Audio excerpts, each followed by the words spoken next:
तो आज बात करेंगे एसबीआई शॉर्ट टर्म डेब्ट फंड। इस म्यूचुअल फंड के सारी जानकारी को डिटेल लेटेस्ट अपडेट लेकर मैं आपके लिए आ गया हूं। और इस फंड ने 5 साल, 3 साल और 1 साल में क्या रिटर्निंग बना कर दिया है। और यह डेब्ट सेक्टर का म्यूचुअल फंड है। इसने इतनी बड़ी गिरावट में भी लगातार साल 2 सालों से मार्केट क्रैश हो रहा है, फिर भी इस फंड का रिटर्निंग काफ़ी ज़बरदस्त है, काफ़ी अच्छा है।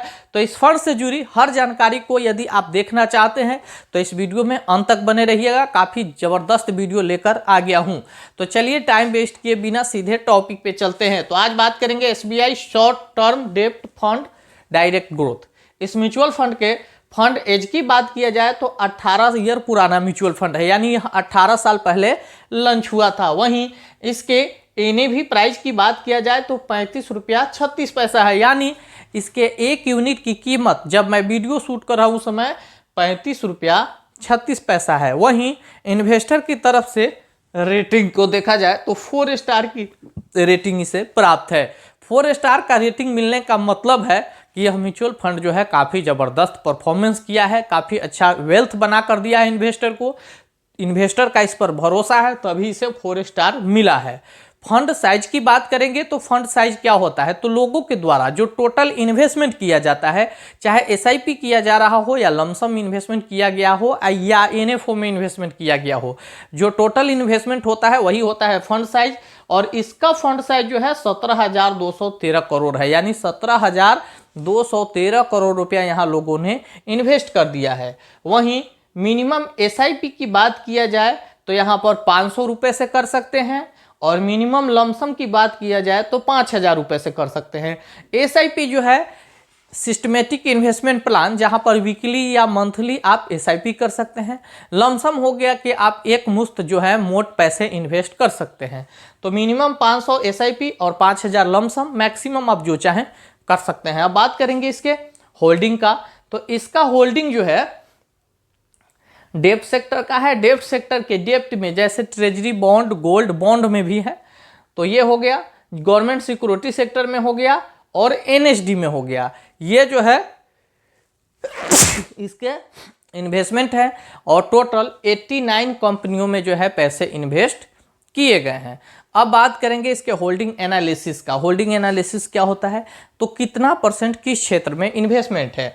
तो देखिए यदि होल्डिंग एनालिसिस आप देखेंगे तो डेब्ट में जो है 93.51% का इन्वेस्टमेंट है, यानी इस जिस सेक्टर का म्यूचुअल फंड है वहाँ पर 93.51% का इन्वेस्टमेंट है।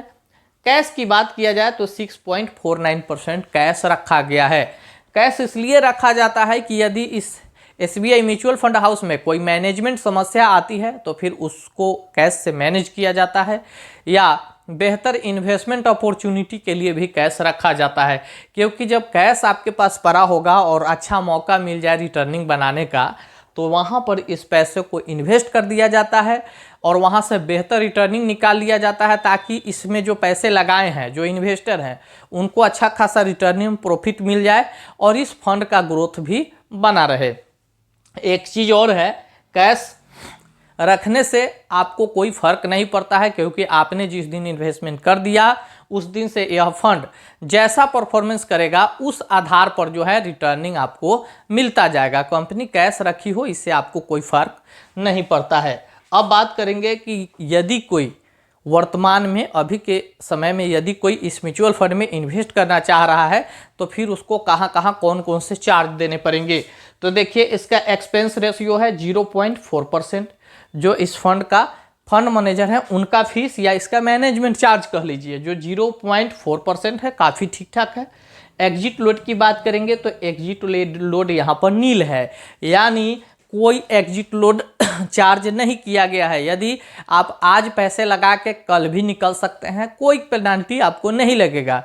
लेकिन स्टैंप ड्यूटी की बात करें तो 0.005% है, जो डॉक्यूमेंट प्रोसेसिंग चार्ज है। अब बात करेंगे टैक्स का, तो 1 ईयर बिफोर 20%, आफ्टर 1 ईयर 12.5%। यानी कोई व्यक्ति यदि यहाँ पैसे लगा रहा है और 1 साल के पहले निकलता है तो शॉर्ट टर्म गेन के तहत उसको 20% टैक्स देने पड़ेंगे। लेकिन यदि वह 1 साल के बाद निकलता है तो लॉन्ग टर्म गेन के तहत मात्र 12.5% टैक्स देने पड़ेंगे। उसमें भी यदि उसका प्रॉफिट 1.25 लाख के अंदर में है तो टैक्स नहीं लगेगा, क्योंकि 1.25 लाख रुपए तक का 1 फाइनेंशियल ईयर में छूट ही है। उससे ऊपर का प्रॉफिट यदि बना लेते हैं आप तो 12.5% टैक्स देना पड़ेगा। इसीलिए मैं कहता हूं कि लॉन्ग टर्म के लिए इन्वेस्ट कीजिए, शॉर्ट टर्म के लिए नहीं कीजिए। लॉन्ग टर्म के लिए इन्वेस्ट करेंगे तो आपको काफ़ी बेनिफिट देखने को मिल जाएगा। और टैक्स लगता कैसे है, तो आपके इन्वेस्टमेंट अमाउंट पे कोई टैक्स नहीं लगता है। यानी यदि आप 1 लाख रुपए इन्वेस्ट किए हैं और निकलते समय आपको यदि 2 लाख रुपए है तो 1 लाख तो आपका इन्वेस्टमेंट अमाउंट हो गया, उस पर टैक्स नहीं लगेगा।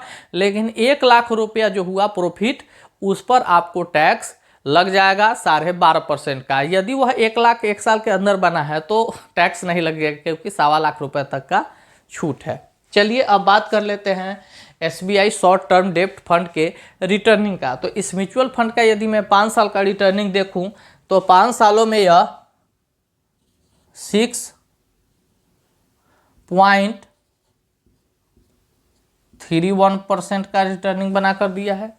वहीं इस फंड के 3 साल का रिटर्निंग देखूं तो 3 साल में यह 7.43% का रिटर्निंग बना कर दिया है।